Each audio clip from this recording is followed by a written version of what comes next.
क्या आज के युग में भी भगवान श्री कृष्ण मिल सकते हैं? क्या वो अब भी हमारी बातें सुनते हैं, हमारी रक्षा करते हैं, या वो सिर्फ किताबों और कहानियों तक ही सीमित हो गई हैं? आज मैं आपको एक ऐसी कहानी सुनाने जा रही हूँ जिसकी जिंदगी में एक दिन सच में श्री कृष्ण उतर आए थे। राघव एक 17 साल का आम लड़का था। एक छोटे से शहर में टूटी हुई छत के नीचे अपने माँ के साथ रहता था। पिता को वो कभी जान नहीं पाया और माँ एक प्राइवेट फैक्ट्री में काम करती थी। राघव स्कूल में अक्सर अकेला बैठता था। ना तो दोस्त थे ना सपने, बस एक अधूरी सी खामोशी थी उसके भीतर। राघव अपने कमरे की हल्की रोशनी में खुद से ही बातें करने लगा। उसने कहा, हे भगवान, अगर तू है तो बस एक बार मेरी सुन ले, मैं थक गया हूँ। उस रात जब राघव ने पहली बार दिल से भगवान को पुकारा तो उसे एक सपना आया। नीले आकाश में एक बांसुरी की धुन गूंज रही थी और उसी वक्त एक दिव्य सुर राघव के कानों में पड़ा। राघव, मैं हमेशा यही था, बस तुमने देखा नहीं। अब जब तुमने पुकारा है तो मैं सुन रहा हूँ। राघव की आंखें खुली, दिल धड़क रहा था। वो मुस्कुरा भी रहा था और डर भी रहा था। उस दिन के बाद कुछ बदलने लगा। एक दिन अचानक स्कूल में एक घटना घटी।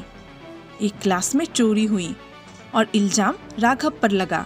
सीसीटीवी भी बंद था और सब राघव को दोषी मानने लगे। तभी एक अजनबी लड़का खड़ा हुआ और बोला, मैंने देखा है, चोरी राघव ने नहीं की। सब चौंक गए, लेकिन हैरानी की बात यह थी कि वो लड़का कभी पहले देखा नहीं गया था और अगले दिन से वो स्कूल में था ही नहीं। राघव मन ही मन सोचने लगा, वो कौन था? क्या वो? राघव जान गया था कि कृष्ण ने उसकी पुकार सुन ली थी। राघव अब हर रात छत पर बैठकर आसमान की तरफ देखता और श्री कृष्ण से मन की बातें करता। राघव ने कहा, मुझे नहीं पता कि तू कौन है, पर तेरी वजह से मैं खुद को कमजोर महसूस नहीं करता। फिर राघव के भीतर से एक आवाज आया, राघव, मैं बाहर नहीं हूँ बल्कि तेरे भीतर हूँ। जब तक मुझ पर तेरा विश्वास है तब तक मैं हूँ। धीरे धीरे राघव ने डर, शर्म और आत्महीनता को हराना शुरू किया। उसने भाषण प्रतियोगिता में भाग लिया, मैथ्स ओलंपियाड जीता और माँ के इलाज के लिए ऑनलाइन ट्यूटरिंग शुरू की। फिर एक दिन राघव की माँ अचानक बेहोश हो गई। डॉक्टर बोले, इलाज महंगा है, पैसा दो वरना इलाज रोकना पड़ेगा। राघव टूट गया, लेकिन उसने हार नहीं मानी। एक मंदिर के कोने में बैठकर उसने रोते हुए कहा, हे कृष्ण, आज मेरा परीक्षा है या तेरा इम्तिहान। अगर तू है तो माँ को बचा ले। तभी एक सज्जन वहाँ आए और डॉक्टर से कहा, मैं एक संस्था से हूँ, हम कुछ गरीब केस में सहायता करते हैं। चिंता मत कीजिए, आप इलाज शुरू कीजिए, पैसा मैं दूंगा। राघव ने उस आदमी को धन्यवाद कहा, लेकिन अस्पताल से निकलने के बाद वो दोबारा कभी नहीं मिला। वक्त बीता, माँ स्वस्थ हो गई। राघव ने पढ़ाई पूरी की और आज वो एक शिक्षक है।